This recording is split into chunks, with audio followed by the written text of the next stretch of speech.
Los nuevos desayunos de Mr. Donut presentan. Bien, estamos listos para conversar esta mañana con nuestros invitados. En nuestros estudios se encuentra precisamente Ernesto Mason, diputado del Partido Alianza Republicana Nacionalista, Arena, y Santiago Flores del FMLN. Vamos a hablar sobre la elección de los 5 magistrados propietarios y sus suplentes que serán elegidos precisamente y que van a ser distribuidos de la siguiente manera. 2 formarán parte de la sala de lo penal, 2 integrarán la sala de lo contencioso administrativo y 1 será designado a la sala de lo civil, tengo entendido, ¿no? Ernesto, muchas gracias por estar con nosotros. Bienvenido. Gracias, Romeo. Un gusto estar acá en tu programa. Un saludo a Santiago y a todos los televidentes que nos acompañan. Señor Flores, muchas gracias también por estar con nosotros. Gracias, Romeo. Gracias. A ver, solo para escuchar la opinión de una persona que está más o menos en el debate de esto también, vamos a tener vía microonda a un conocedor de estos temas. Más adelante se los presento. Antes quiero escuchar tu opinión, Ernesto, sobre cómo se ha depurado esta lista, ¿no? De candidatos a magistrados. ¿Cómo se ha venido evaluando esta lista o estos nombres de los candidatos a magistrados de la Corte Suprema de Justicia? Que hay que decirlo, ayer terminó el periodo de estos magistrados de la Corte Suprema de Justicia y ahora la Corte estaría funcionando con suplentes, tengo entendido. Efectivamente, Romeo, no se ha iniciado lo que llamaría la depuración. De eso hasta el día de hoy empieza la parte deliberativa de este proceso que está llevando la subcomisión. Hemos terminado el día lunes de entrevistar a todos los 30 aspirantes a magistrados, 15 a propuesta del Consejo Nacional de la Judicatura y 15 electos por los abogados de El Salvador a través del proceso llevado a cabo por la Federación de Abogados. Y el día de hoy por la tarde se va a reunir la subcomisión para empezar y definir un mecanismo de ir analizando las entrevistas y estableciendo un mecanismo de selección a manera de llegar a una propuesta que se pueda presentar a la comisión política. ¿Por qué se ha llegado al tiempo y no se ha hecho aún la elección de los magistrados? Pues hay que tomar en cuenta que esta Asamblea Legislativa se instaló casi 3 semanas tarde de lo que debió haberse instalado. También recibimos el listado del Consejo Nacional de la Judicatura con casi 4 semanas de retraso debido a una resolución de la Sala de lo Constitucional que obligó a repetir el proceso y eso atrasó este proceso y por eso no estamos saliendo en tiempo. Sin embargo, esperamos que en los próximos días, y esta subcomisión tiene hasta el 7 de julio para presentar su informe a la Comisión Política y posteriormente esperamos, luego de definir los 5 candidatos a magistrados propietarios y 5 candidatos a magistrados suplentes, poderlo presentar al Pleno de la Asamblea Legislativa para su aprobación. Es decir, que se ha entrevistado a 30, ¿sí? Se ha entrevistado a 30 con entrevistas que... A ver, ¿cómo funcionan estas entrevistas, Ernesto? Eso es lo que queremos conocer como ciudadanos. A ver, ¿qué se les consulta, qué se les pregunta? ¿Cuánto dura una entrevista a un candidato, digamos, a la Corte Suprema de Justicia? Bueno, las entrevistas duraron tal vez entre 30 minutos a 1 hora y 30. Dependiendo del candidato, se les dejó hablar con total libertad y responder el cuestionario marco que se le había establecido, donde habían 8 preguntas. Estas 8 preguntas no eran taxativas. Cada uno de los miembros de la subcomisión podía repreguntar o podía hacer preguntas adicionales de acuerdo a la trayectoria particular de cada candidato y era con el propósito de conocer acerca de la trayectoria de cada uno de ellos, qué conocimiento tienen del estado actual de la Corte Suprema de Justicia y del órgano judicial en general, qué área de especialización tienen ellos, por qué se consideran idóneos y aptos para poder ejercer tan importante cargo como magistrados de la Corte Suprema de Justicia, qué planes tienen para impulsar dentro de la institución para mejorar la operatividad del órgano judicial, qué piensan acerca de la independencia y la intercooperación que debe existir entre los diferentes órganos del Estado, acerca de la publicidad de las sesiones de Corte Plena y de las salas de la Corte Suprema de Justicia y qué podrían impulsar para fortalecer la transparencia dentro del órgano judicial y la Corte Suprema de Justicia. Esas eran básicamente las preguntas macro que se tenían y después cada uno de ellos podía ahondar en diferentes temas y nosotros como miembros de la comisión, de la subcomisión, preguntarles preguntas adicionales. Ok. Diputado Flores, deberíamos de pensar que ahí están los que deben de estar, ¿no? Los mejores, digo, confiando en que el Consejo Nacional de la Judicatura hizo una buena selección de los que mandó, la lista que mandó a la Asamblea Legislativa, y de la misma manera que mediante este proceso eleccionario fueron electos los mejores de donde salió la otra lista. Mira, en primer lugar decirte que la Asamblea Legislativa está cumpliendo el mandato constitucional del artículo 176, que te manda a cuáles son los requisitos que debe de cumplir las personas que van a postularse y que van a ser magistrados de la Corte Suprema de Justicia. Pero también está el artículo 186 que te establece que es la Asamblea Legislativa el periodo de elección y quienes tiene que elegir. En ese sentido está la elección, que son dos rutas, por decirlo de esa manera, dos rutas de elección. El CNJ, que ellos hacen una forma de elección de los abogados Correcto. Que se postulan e incluso les piden capacidad en cuanto a qué literatura judicial ha elaborado y todo ese marco. Y las federaciones, que la Constitución habla de federaciones de abogados, pero en este caso el que postula, el que plantea, ¿verdad?, es la Federación de Asociaciones de Abogados. Se supone que la transparencia y la capacidad y la idoneidad de estas personas que están optando a candidatos comienza ahí.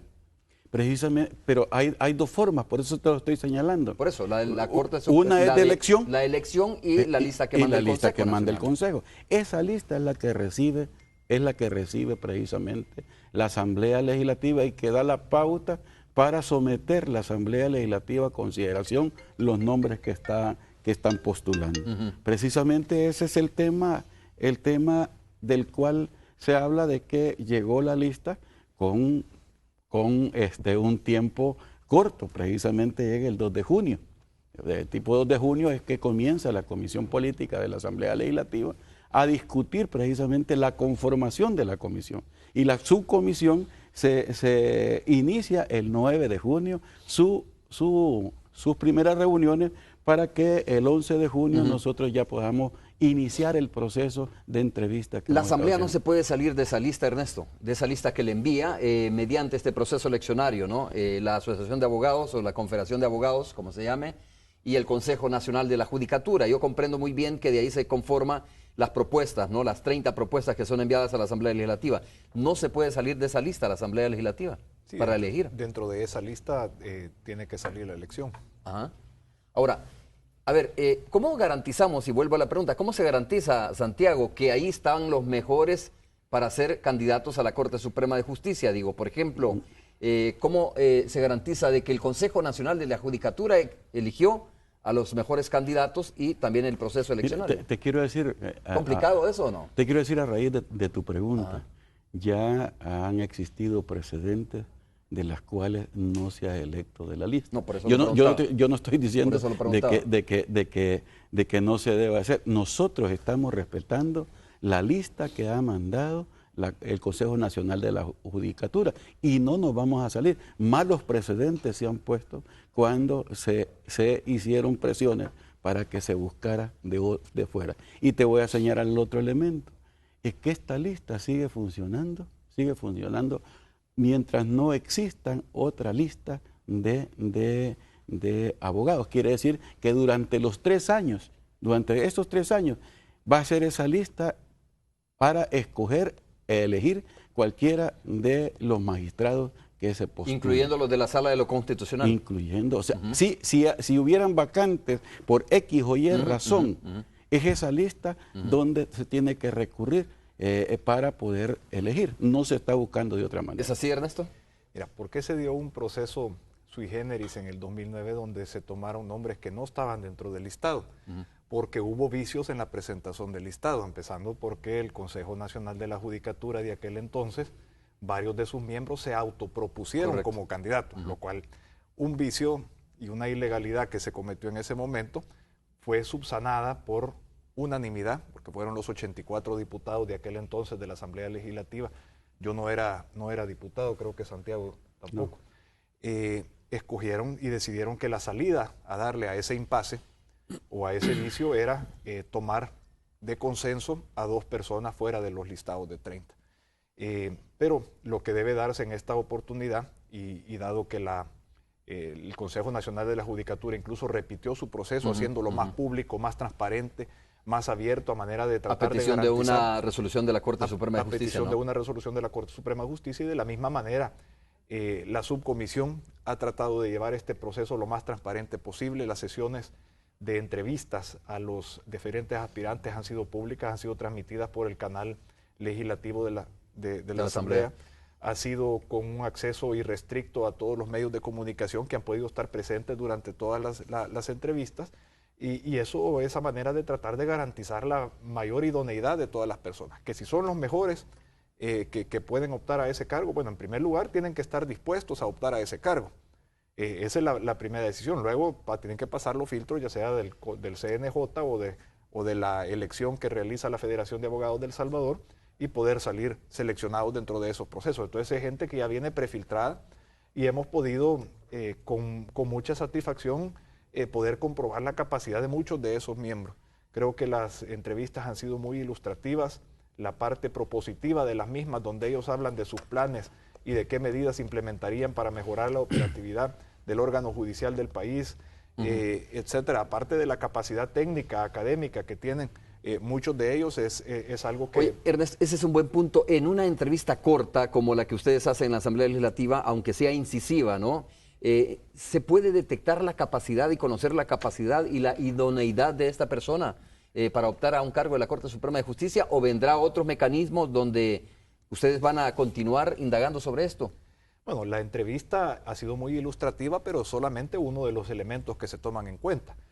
Nosotros como partido, estoy seguro que los señores del FMLN también han hecho lo mismo, han indagado acerca de la trayectoria de las personas, hemos tenido por acceso separado, ¿quieres decir? Al currículum de cada uno de ellos, toda su trayectoria profesional, académica, jurisdiccional, en el caso de los que son jueces, que son la mayoría de ellos, y poder también pedir las referencias oportunas sobre cada una de las personas.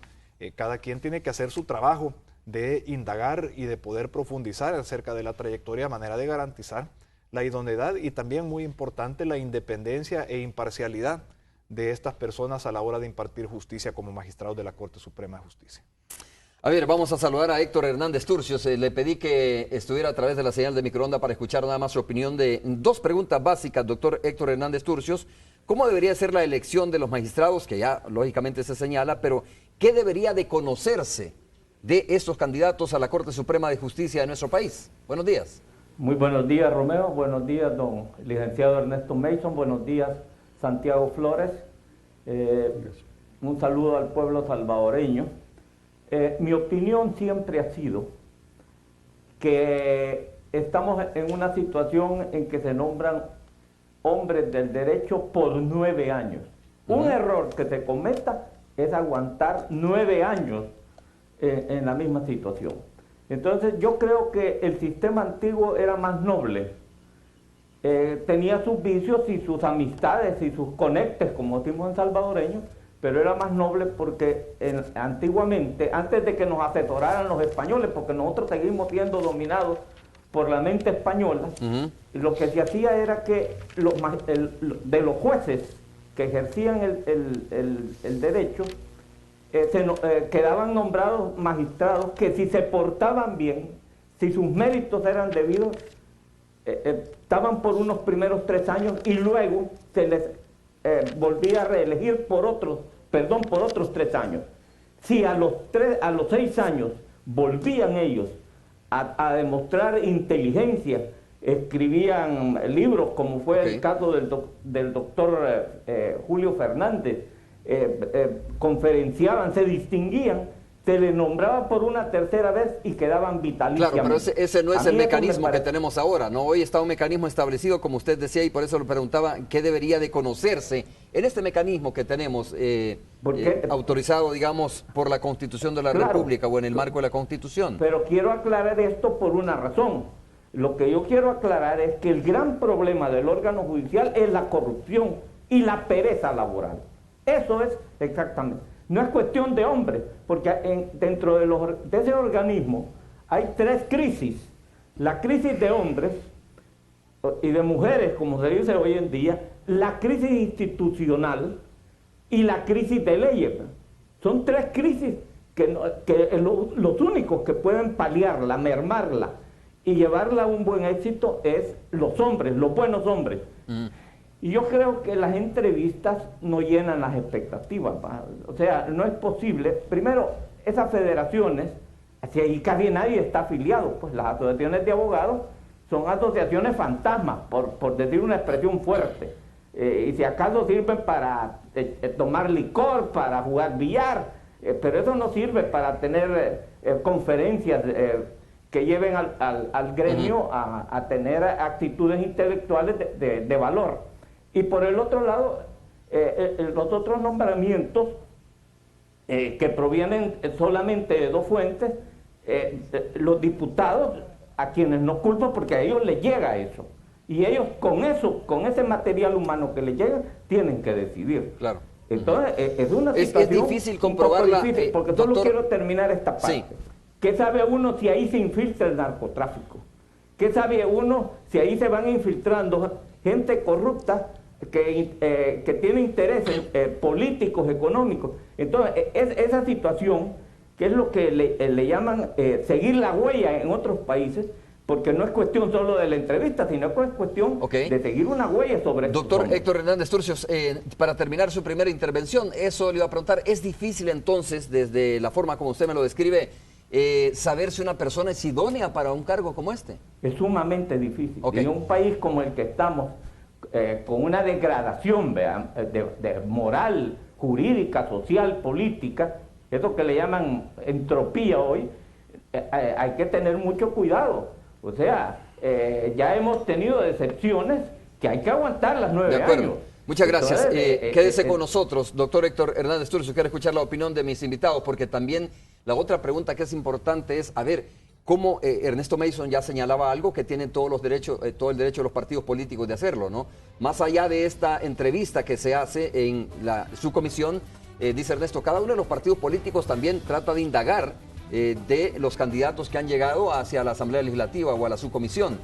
Ahí es el punto, cómo descontaminar esto de la situación política, ¿no? Es decir, aquella cuestión de será de izquierda o será de derecha, cómo va a funcionar, ¿no? Eso creo que es lo más difícil que enfrentan ahora probablemente los miembros de la subcomisión. Vamos a hacer la pausa entonces y regresamos para escuchar la opinión respecto a este tema.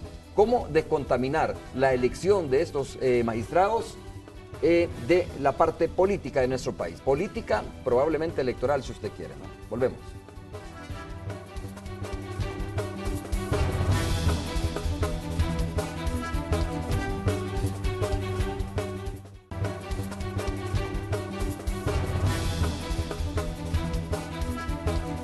A ver, estamos de regreso. Gracias por continuar con nosotros. Doctor Héctor Hernández Turcios está ahí en la composición de pantalla, pero antes, Ernesto, escuchar tu opinión respecto a lo que dijo el doctor Héctor Hernández Turcios. Y también decíamos, bueno, ¿será para los partidos políticos y para la subcomisión en especial lo más difícil esto, ¿no?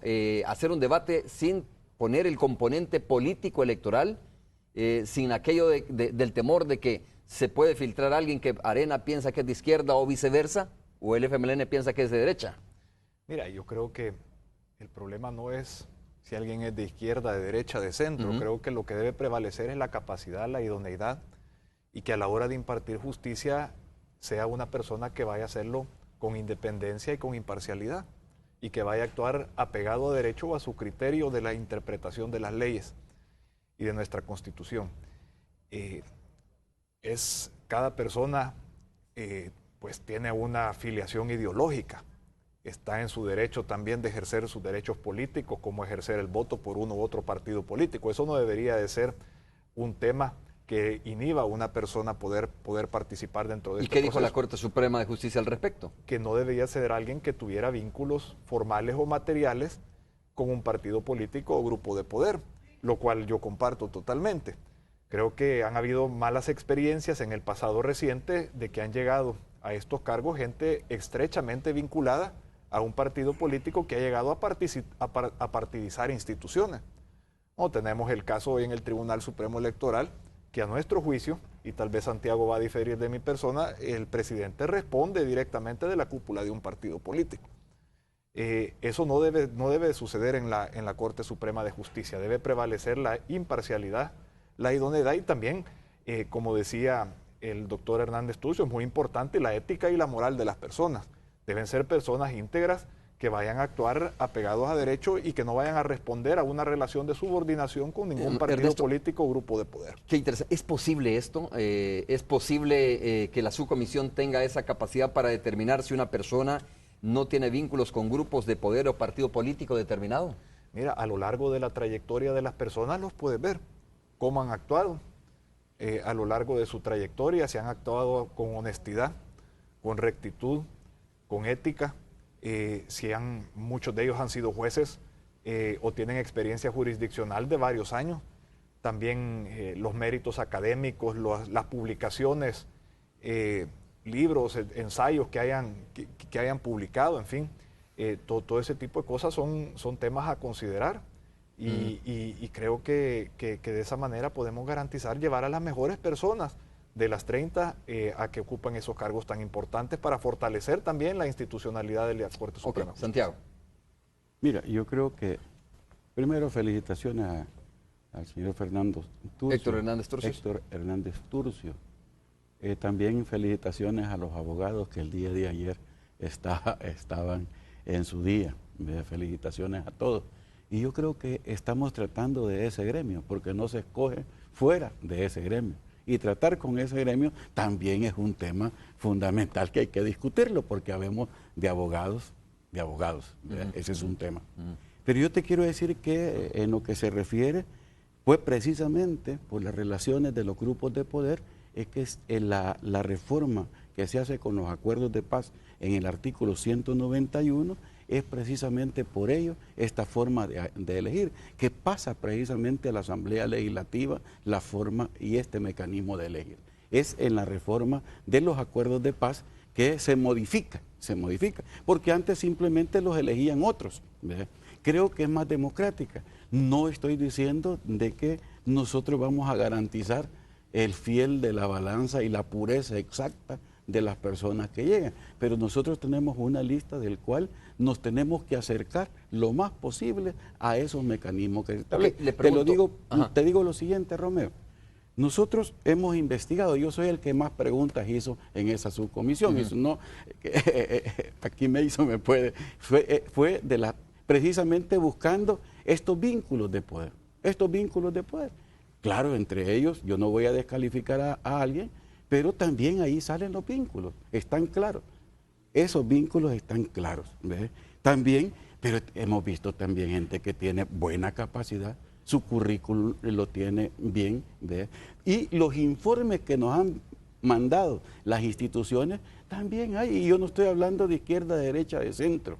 Y si me pudiera dar el lujo de decir los nombres, no los voy a decir, por ética no voy a hablar de nombres, pero también he visto profesionales ahí con capacidad de asumir el cargo y que me da la certeza. Dentro de esos 30 que están, hay personas que sí, ¿usted cree que tienen vínculos con grupos de poder? Sí, por ejemplo, o de partidos políticos. Por ejemplo, ahí en sus currículos se ve los grupos de poder.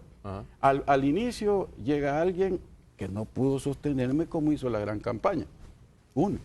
¿Ve? Ese fue un caso. Y yo se lo dije, se lo pregunté. Y sé de dónde han sido las cuestiones. Y parte de último también, hubo alguien que no le quise preguntar porque estaba claro que había una relación también. Y todos nos quedamos viendo quién preguntaba. Y eso es de todos, ¿no? Supongo ¿Quién yo. preguntaba? ¿Ah? Eso es de todos. O sea, nosotros hemos podido observar, yo creo que nosotros tenemos la obligación como subcomisión de presentar entre ese marjar que hemos tenido, presentar lo mejor a la comisión política para que ella determine. O sea, yo no estoy hablando de pureza. Pero una persona puede obviar en su currículum, poner un dato que le identifique, ¿no? Que le devele que tiene vínculos con un determinado grupo, por ejemplo. Lo puede obviar, pero en su historial de vida, y como está El Salvador abierto, siempre lo conocen de unos a otros. En la última etapa, por ejemplo, el diputado Mason hizo una pregunta precisa. O sea, a uno de los candidatos, porque él quería, y yo estaba claro que él quería saber esos 4 años que no aparecían en el currículo. O no es cierto, eso fue. Entonces, estamos aquí en este país pequeño donde cada quien está expuesto de lo que hace. Bueno, es lo que tenemos ahora. Este es el mecanismo de elección determinado por la Constitución de la República, pero la pregunta para cerrar su participación, doctor Héctor Hernández Turcios, que ya algo usted señalaba de esto, ¿es el mejor mecanismo de elección? No es el mejor mecanismo. No, yo no estoy hablando. Indudablemente, pero como dice el licenciado Flores, es el que está en la Constitución. Ajá. Y el licenciado Mason, a ambos, como abogados les quiero decir, ellos son abogados y yo soy abogado. El abogado es un tipo astuto, listo, con una inteligencia para hacer lo blanco negro y lo negro blanco, que es fácil que lo engañen a uno, pues, si engañan a los jueces. Mienten en los tribunales, hay que tener mucho cuidado en esas situaciones, principalmente desde donde provienen. Eso no es muy justo, porque hay gente que realmente se distingue y jamás lo va a nombrar el Consejo Nacional de la Judicatura y jamás va a ganar una elección. Sin embargo, hay otros que se quieren volver a elegir cuando la Constitución es clara que debe haber renovación. Eso es lo que más me gusta de lo que plantea la Constitución. Se deben renovar. Ahora, quiero hablar una cursilería. Por ejemplo, yo conozco dos hombres, uno de ellos mi compañero y otro mi alumno, como es el caso de Dagoberto Gutiérrez. Dagoberto Gutiérrez abiertamente lo ha planteado: yo soy comunista, pero sobre todo para llegar a ser eso que le llaman el abogado distinguido, y que debe andar de saco y corbata y trajes de tipo Pambich y toda esa serie de cosas, no es Dagoberto de eso. Tampoco lo es Berné Ayala, un licenciado capaz, porque viste igual que Dagoberto. Eso jamás lo van a nombrar. ¿Por qué? ¿Por su apariencia o forma de vestir o por qué? Permíteme, creo yo que no lo nombrarían por la forma de vestir, pero sin embargo dirían el tipo como abrochados entre botones y mucho mejor traslapados, donde se esconde corrupción, pecados y quizás hasta heridas que les han pegado en los bares. Esos los eligen. Entonces hay que tener mucho cuidado en esto. Oiga, doctor, quiero preguntarle a propósito del comentario que está haciendo en este momento. ¿Usted difiere o está de acuerdo con esta resolución emitida por la sala en su momento, donde dice que los magistrados no deben de tener vínculos con partidos o grupos de poderes, verdad? Bueno, ¿Está de acuerdo con eso? Formales o materiales. Formales o materiales. Eso es una tontería, porque todo el mundo tiene un vínculo. Más en un país donde el paroxismo político que hay aquí, el extremismo y la radicalidad con que vivimos todos, tendemos a una tendencia. No hay nadie aquí que tenga el alma pura, mucho menos no hay vírgenes, ¿verdad? Entonces, seamos claros en eso. Siempre hay situaciones de simpatía, de amor, de conveniencia que caminan por ese lado. Bien. Muchas gracias, doctor Héctor Hernández Turcios, por haber estado con nosotros y escuchar su opinión. Muy buenos días. Me quedo con mis invitados aquí, el diputado Manuel Flores y Ernesto Mason. Ernesto, para ir a cuestiones más... Santiago Flores y Ernesto Mason, para ir a cuestiones más prácticas, ¿cómo comienza esta depuración? Ahora han escuchado a los candidatos, pero quiero insistir sobre esto, ¿no? Se ha hecho una entrevista muy corta, como tú dices, incisiva en algunos casos, pero ¿qué más viene para tratar de continuar depurando la lista o cómo se va a hacer? Bueno, hoy procederá a definir una metodología donde vamos a ir viendo caso por caso y dando nuestros comentarios sobre la impresión que nos ha causado lo que sabemos de esa persona, la manera de ir reduciendo esa lista. ¿Hasta llegar a cuántos? A que queden idealmente las personas más idóneas para poder llevar una propuesta a la comisión política que hará la propuesta final al pleno de la Asamblea Legislativa.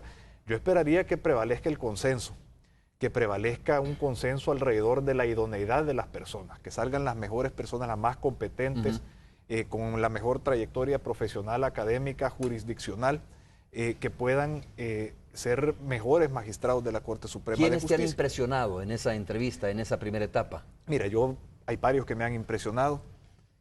Yo he considerado que de las 30 entrevistas hay alrededor de 11, 12 que han sobresalido por sobre las demás, pero no voy a entrar a hablar de nombres porque eso sería de alguna manera adelantar un criterio. Y dentro de esos 11, 12 hay personas que tienen una ideología de izquierda, hay unos que tendrán una ideología de derecha, hay algunos que puedan haber sido apoderados de algunos consorcios. ¿No? De algún consorcio o de algún grupo empresarial vinculado a la izquierda. Pero eso no debería ser un factor determinante si esos vínculos no son actuales y no implican una relación de subordinación que pueda tener con un grupo de poder o un partido político. Yo creo que en eso sí tenemos que cuidar. Oye, pero ese es un tema bien interesante, un punto bien interesante. ¿Esta resolución de la Corte Suprema de Justicia de la Sala hace referencia a vínculos actuales o la limita en algún tiempo, la pone en algún tiempo específico? Bueno, dice que no debe tener en presente, ¿verdad? Ahora, debe tomar en cuenta, si alguien, como han habido casos, firmaron el acta de constitución de un partido político que ya ni existe hace 20 años, no debería ser ningún impedimento, ¿verdad? Ese va a ser un tema de debate, supongo, ¿no? Porque de repente nos van a decir, mire, no es muy específica la resolución de la Corte respecto al tema de los tiempos. Si ayer dejó de serlo, ya puede ser candidato, o si lo fue hace 5 o 6 años, puede ser candidato. Mira, a mí me parece muy positivo también que esté la sociedad civil, las asociaciones de abogados muy pendientes de este proceso y muy vigilantes de todo este proceso. Creo que algo que va a ser indefendible es que se elija a la persona menos capacitada como uno de los magistrados, habiendo currículums de gente excelente dentro de este listado. Creo que lo que debe prevalecer es la capacidad, la idoneidad de las personas. Y eso es bueno que esté la sociedad civil vigilante de todo este proceso, porque pueden estar criticando lo que se haga y pueden estar cuestionando cualquier decisión que no vaya en base a la idoneidad de las personas que se toman. Santiago, ¿cómo se libera la parte de las cuotas? Es decir, aquella famosa negociación o aquella famosa, digamos, mecanismo que siempre, o que ha prevalecido en muchas ocasiones en la Asamblea Legislativa, de que de repente el Ejecutivo necesita préstamos y entonces viene Arena y comienza a negociar con el FMLN y viceversa, y por ahí entra un tercer partido político. ¿Cómo saber que finalmente no va a prevalecer eso o inevitablemente se da eso? Mira, yo antes que eso contestarte algo puntual, antes de eso. Tú estás hablando de los temas formales y materiales de los grupos de poder. No tuviéramos esa complicación si hubiera un estudio más exhaustivo de cómo se puede reformar la Constitución y no haciendo sentencia al momento que sea, porque ya al final no tenés control de lo que estás diciendo, y eso es lo que nos está pasando con eso. Nosotros, con la pregunta que me haces, nosotros no estamos buscando, y no hemos dicho en ningún momento, de que esta es una búsqueda de cuotas. Lo que sí estoy claro que es una elección nominal y pública y necesita 56 votos. Y eso va a ser necesario discutir todo lo que estamos presentes. ¿Va a ser necesario una negociación? No una cuota, no me refiero a la cuota como tal, sino más bien una negociación. Inevitablemente. Yo estaría más por buscar mecanismos de las personas que están ahí en los 30 y debatir. Esa es la primera instancia que tenemos. No he estado hablando de cuotas, eso sería También yo no estoy hablando de depuración, estoy hablando de selección de esos 30 que están ahí. Y yo creo que ahí hay personas que tienen la capacidad, tienen la idoneidad, se han presentado bien. Ojalá que no se acople a otro. Hoy se reúne la subcomisión de nuevo. Hoy se reúne. ¿Qué va a pasar ahora? Mira, yo espero que nos reunamos, discutamos a fondo, porque ya tenemos precisamente lo que hemos entrevistado, pero aún todavía faltan algunos informes. O sea, informes para tener toda la película y poder proponer a la comisión política. Creo que eso es para nosotros lo importante. Te quiero decir otra cosa. Esas resoluciones, ¿y por qué me atreví a decirte eso? Esas resoluciones no señalan tiempo. Hoy me refiero, no señalan tiempo. Imagínate que hay una persona que te dice de un solo, se siente y dice, sí, yo pertenecí. Y dice, yo firmé, yo soy afiliado, porque así le están planteando, y no es afiliado. Él es constituyente de un partido que es superior a ser militante o afiliado. Es constituyente de un partido. Así sale. Pero por eso ya está vetado. Y puede ser de que si las cuestiones no estén como alguien quisiera, puede ser que diga, yo voy a meter una demanda de inconstitucionalidad porque él está ahí. Y están en la decisión de responderle a eso. Los señores 4 magistrados, porque ya sentaron precedentes, claro, también, ya quitaron personas sobre eso. Entonces, esos son temas que hay que cuidarse a la comisión. Ese es el tema. Y está hablando también no solo de partidos, está hablando de grupos de poder. Y aquí hay varios grupos de poder. Claro, eso deja menos margen de maniobra a los partidos políticos, ¿no? Para poder elegir. Entonces te hablo de eso y te hablo de 56, que es precisamente la obligatoriedad que tiene la elección formal, que esa tenemos que hacer. Ok, solo para ser un poco testarudo y preciso en esto, a ver, ¿qué paso sigue, Ernesto, para tratar de determinar? Me imagino que lo va a hacer el FMLN, lo va a hacer Arena, lo va a hacer la fracción del PDC en la Asamblea Legislativa, ¿verdad? Me imagino que van a indagar sobre nombres específicos, aquellos que son probablemente candidatos más fuertes, van a indagar sobre esto, al pasado, si hay vínculos de grupos de poder o hay afiliación partidaria, etcétera. Bueno, mira, yo creo que es algo que... ¿Lo hará la subcomisión o la comisión política o particularmente cada partido? A eso me refiero. Es algo que debe darse, pero creo que lo más importante debe ser seleccionar dentro de los 30 cuáles son los más capaces, cuáles son los profesionales más exitosos. Pero que pueden tienen estar una los más capaces, trayectoria pero más pueden limpia. tener vínculos y por lo tanto vetados por esta resolución de la Corte. Hay que ver si esos vínculos son reales y son actuales también. Lo que hay que garantizar es que no exista esa relación de subordinación. Y el caso que se mencionaba anteriormente de una persona que llegó, bueno, desde a nombrar al hijo de un diputado de aquel entonces, actual ministro, como gerente de la Corte y a partidizar todas las dependencias administrativas de la institución. Entonces llegó a tal grado de partidizar una institución que debería ser independiente que fue removido de su cargo por eso. Ahí vi un vínculo estrecho y una relación de subordinación hacia un partido político que era innegable, ¿verdad? Eso es lo que debemos de evitar de que se dé en estos casos, ¿verdad? Y que sea la gente más profesional, más competente, más capaz la que llegue ahí a impartir justicia. Y también es importante también tomar en cuenta la capacidad o la experiencia administrativa que puedan tener estas personas, porque también es un rol importante de los magistrados de la Corte Suprema de Justicia la parte administrativa, porque la Corte Suprema de Justicia tiene una carga administrativa muy importante y tiene problemas administrativos que entorpecen la labor del órgano judicial que deben irse resolviendo. Entonces también ha sido un elemento importante dentro de las entrevistas y algo a tomar en cuenta en esto. Ok, mañana hay sesión plenaria, sí, los jueves, ¿verdad? No va a pasar nada sobre este tema, no está lista, ninguna lista, no.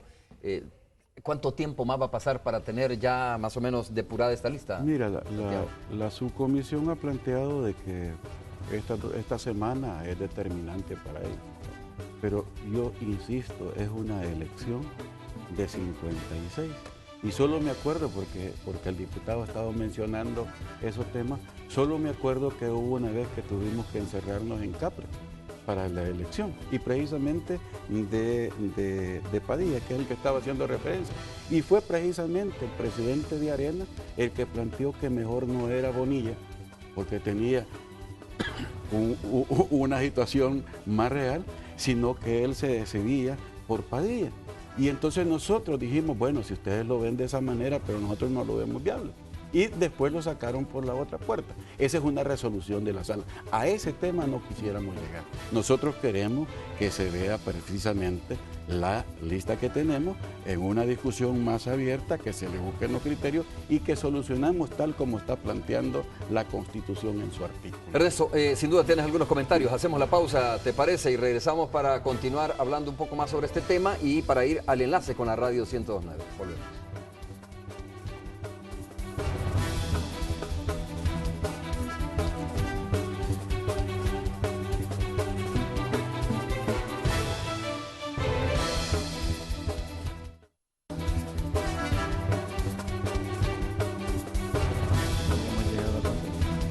Bueno, Tony Cabezas está listo ahí en la Radio 109. Tony, ¿cómo estás? Un gusto saludarte nuevamente ya casi al filo del cierre de nuestra emisión. Hola, qué gusto saludarlos a Ernesto y a Santiago diputados que han estado, imagino, muy ocupados en estas entrevistas a los aspirantes a la Corte Suprema de Justicia. Bienvenidos a la frecuencia de Radio 102.9. ¿Cómo están? Hola Tony, un gusto saludarte a ti y a tus radioescuchas. Aquí estamos. Don Santiago, ¿cómo está? Bienvenido. Aquí un saludo a ti y a toda tu audiencia. A ver, ¿están listos para la elección el día de mañana y sesión plenaria? ¿O cómo está la cosa? Porque la Corte Suprema de Justicia debe pues incorporar nuevos elementos. ¿Cómo están? ¿Cómo están los apoyos partidarios? Bueno, hasta el día lunes terminamos la fase de entrevistas y hasta el día de hoy por la tarde iniciamos la parte deliberativa del trabajo de la subcomisión. Por lo tanto, no será este jueves que llevaremos al pleno esto, sino esperamos poder hacerlo la próxima semana, si es posible, y si se llega al consenso alrededor de las mejores personas para que puedan ocupar estos cargos. A ver, decíamos más temprano, Ernesto, diputado Flores, que en todo esto obviamente hay consideraciones políticas, y siendo ustedes diputados y siendo una elección de segundo grado por parte de la Asamblea Legislativa, pues obviamente hay un estira y encoge en ver quiénes son sus favoritos, de acuerdo también a lo que ustedes consideran los partidos políticos, quiénes son los mejores que pueden estar ahí. ¿Qué priva más, la parte política o los aspectos técnicos? Mira, yo creo que ambos van a estar relacionados, ¿ve? Pero en su función nosotros lo que hemos estado buscando es que se cumpla lo que la Constitución manda, que es precisamente que esa elección la hace la Asamblea Legislativa y ella impone los criterios y los requisitos. Por lo tanto, nosotros lo que tenemos que proponerle es un número de candidatos para ser electos y va a ser el Pleno el que va a elegir en su globalidad. Sí, como dice, votación nominal y pública, ¿verdad? Así es la forma. Va a comenzar, Ernesto, a escucharse las voces de que la Corte está acéfala y que no sé qué, bueno, a propósito de que no se ha elegido a los propietarios, pero de igual manera entiendo que tienen todas las facultades los suplentes para asumir los cargos, ¿no? Sí, por supuesto, y tomar en cuenta que esta asamblea se instaló 3 semanas tarde, que los listados del CNJ se recibieron un mes tarde, sí. Y eso es de tomar en cuenta porque no salimos en tiempo, ¿verdad? La comisión ha hecho un trabajo bastante acelerado sin tratar de acelerarlo más de la cuenta para hacer las cosas bien, ¿verdad? Y creo que nos hemos tomado el tiempo para hacer las cosas de debida forma y dentro de un proceso que ha sido totalmente transparente, con acceso a los medios de comunicación y al público a través del canal de la Asamblea Legislativa. Muy bien. Diputados, Romeo, hoy nos acompaña el presidente del Banco Central de Reserva, Óscar Cabrera. Está con nosotros hablando de cómo se ha comportado la actividad económica y cómo el BCR está, digamos, haciendo un ajuste a la previsión del crecimiento económico para el primer trimestre del 2015. Mira, Tony, qué bueno, por cierto, solo para agregar un poco, recientemente aquí en la emisión de Noticiero Hechos de la mañana, uno de nuestros reporteros acuñaba un término que me gustaría trasladárselo al presidente del Banco Central de Reserva. Decía, al Banco Central de Reserva le fallaron los números, a propósito de que no había crecido la economía como lo había proyectado o como se había proyectado el Banco Central de Reserva, ¿no? Bueno, primero, pues muy buenos días, Romeo, señores diputados, pues un gusto saludarles. El Banco Central utiliza un conjunto de información, tanto de nuestros principales socios comerciales, que no podemos controlar, y esa es una de las causas del por qué la previsión de crecimiento para este año se reduce en 2 décimas. Las proyecciones que teníamos en septiembre del año pasado, que se incorporaron en el presupuesto, era de 2.5%.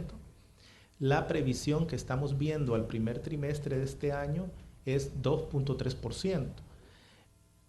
Los indicadores de los Estados Unidos hasta mayo, que es una de las principales causas de la desaceleración, estiman que es factible que los Estados Unidos se recuperen en los 3 últimos trimestres del año.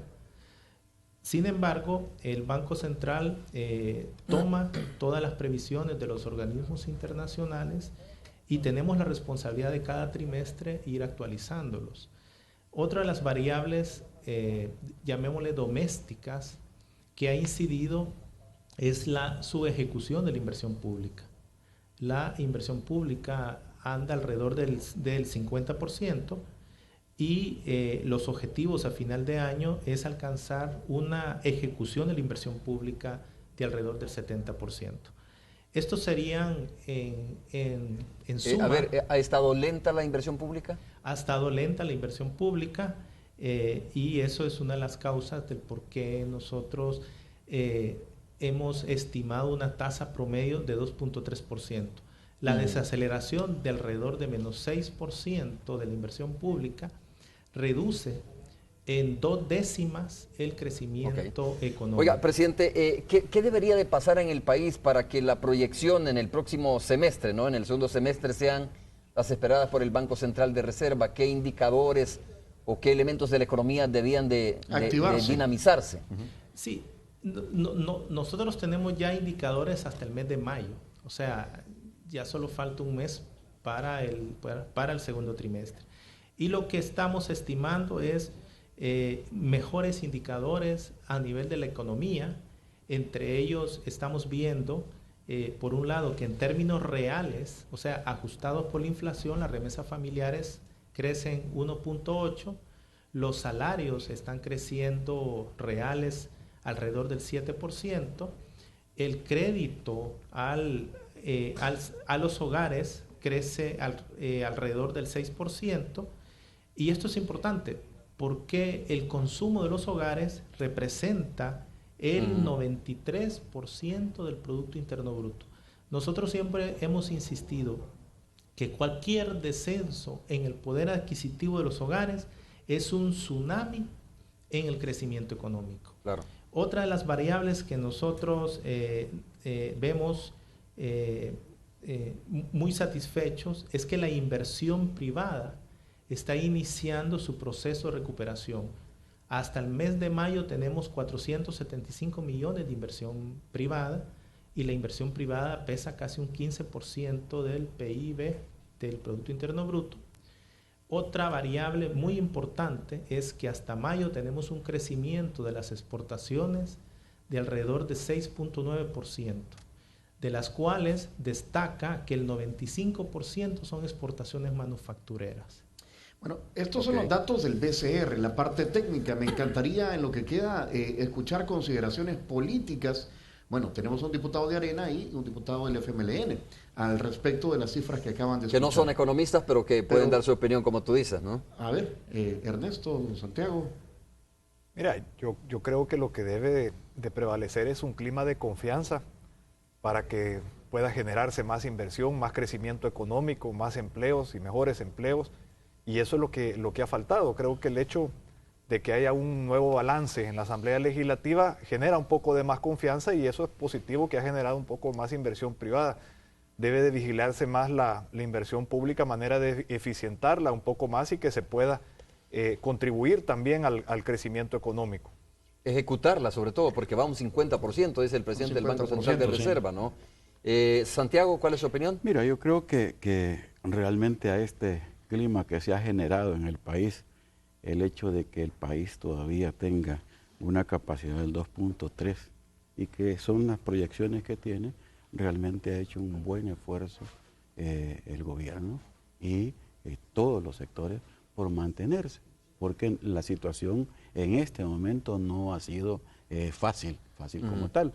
Creo que deberíamos de generar nuevas condiciones, ¿ve?, que nos permitieran darle mayor certeza al país.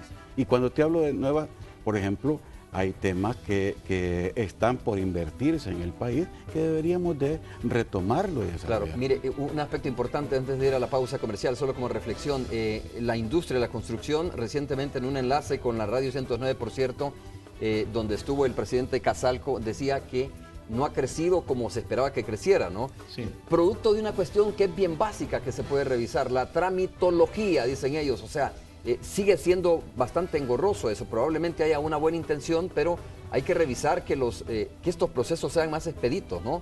Sin que, lógicamente, esto suene a favoritismo o que se violente la ley en nuestro país. Pero bueno, son Tony. 1.200 millones. 1.200 millones. Sí. Y otro elemento es que la industria de la construcción cae en el primer trimestre menos 1.9%. Ajá. A eso me refiero, hay que revisar cuál ha sido la causa, ¿no? Muchas gracias, presidente del Banco Central de Reserva. Tony también. Muy bien, hasta hacemos luego, una pausa, que tengan regresamos un bonito nosotros resto del día allá nuestros amigos.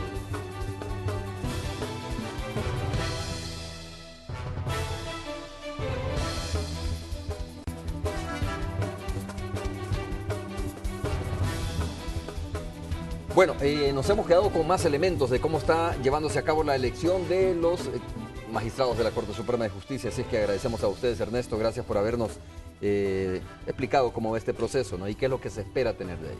Gracias, Romeo, un gusto haber estado en tu programa y poder hablar de este proceso tan importante para el fortalecimiento institucional de nuestro país. Santiago Flores también, muchas gracias. Gracias, Ernesto. Un saludo a todos y agradecerles. Abrazos a ustedes también, gracias por habernos sintonizado. Nos vemos el día de mañana. Los nuevos desayunos de Mr. Donut presentó